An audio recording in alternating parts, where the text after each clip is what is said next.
Good evening. Good evening. Thank you very much. Thank you. You may be seated if you have a seat. I know this room gets a little tight, but good evening and welcome.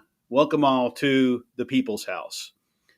We gather here this evening to mark a remarkable milestone in the story of our nation. It's the 90th anniversary of Social Security. 90 years ago, our country was in the grip of the Great Depression. Millions of Americans had lost their jobs, their homes, their savings. And for many, hope itself seemed out of reach. In that moment of hardship, President Franklin Delano Roosevelt made a promise. He said that as a nation, we have a duty to care for one another. And from that promise, Social Security was born. It was not just a program, it was a commitment that no matter how hard life gets, if you work, if you contribute, if you do your part, America will stand by you. It was a promise that our seniors, our widows, our children, and our most vulnerable citizens would not be left behind. And is my promise as your president, as long as this administration is in power, you will not be left behind. Over the decades, Social Security has done more than just provide checks in the mailbox. It has provided dignity. It has provided stability. It has allowed millions of Americans to retire without fear, to live in their homes, to pursue their passions, and to spend time with their families. It has been a lifeline through recessions, wars, pandemics, and times of great uncertainty. And the impact of this program is not abstract. Let me share some stories with you this evening. I met Miss Hernandez from Ohio. She spent 40 years teaching in a small town elementary school. She poured her heart and soul into her students, often buying supplies out of her own pocket. That story sounds so familiar, having been married to a teacher who's now teaching her 30th year, and we've been married for almost 30 years.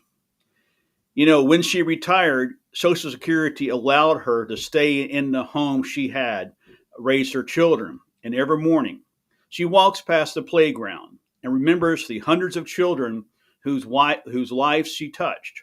Social Security didn't just support her finances, it preserved her dignity and legacy. There's Mr. Thompson in Michigan. He spent 45 years in a manufacturing plant, building parts that went to cars and planes. His hands are worn, his back sometimes aches, but Social Security gave him the security to finally rest, to spend time with his grandchildren, and to keep contributing to his community without fear. This program honors a lifetime of hard work, and it honors him. In South Carolina, I met Miss Wilson, who lost her husband unexpectedly. She was left with bills, a mortgage, and two children in college. Social Security survivor benefits provided her with a lifeline.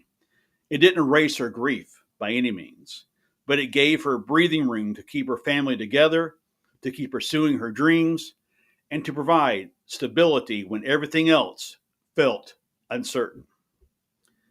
And let us not forget the veterans who served our nation. I met Mr. Jackson, who served in the Korean War. After decades of service, he worried about retirement. Social Security gave him peace of mind that the country he had served faithfully would serve him in return. Today, he enjoys a quiet life with his wife, volunteering at a local VA hospital, giving back in ways he never would have been able to do without that security. You know, even today, Social Security matters to younger Americans. I met Miss Patel, a single mom in Texas. She's 35. raising 2 kids and paying into the system every month. She knows that when her children grow up, that same program will be there for them. And I make a promise, Ms. Patel, it will be there for you. I can guarantee you that. I can guarantee you that. You know, it's a reminder that Social Security is not just a gift, it's a contract between generations. And that, my fellow Americans, is what Social Security represents: a promise, a lifeline, a bridge between generations, a recognition that in this country we care for one another. As we celebrate 90 years, we must also recommit ourselves to protecting and strengthening this promise. There are those who would cut it, privatize it, or weaken it. I will not allow that to happen. Not now, not ever. We are going to strengthen Social Security. We're going to modernize it responsibly, and we're going to ensure that it continues to be there for those who need it most, today and in the future.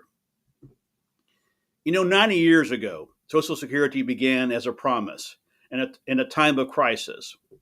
Today, it stands as a symbol of our enduring commitment to care for one another, to lift each other up, and to ensure that the American dream is not only for the young and the strong, but for everyone at every stage of life. So to the millions of Americans who have paid into the Social Security system, to the seniors who rely on it, to the families who have been supported by it, thank you. Thank you for trusting in this nation, for believing that we would keep our promises, and for showing us what it means to be resilient, hardworking, and hopeful. May God bless Social Security. May God bless every American who has ever benefited from it. And may God bless the United States of America. And may He protect our troops. Thank you all very much. Thank you, thank you, thank you.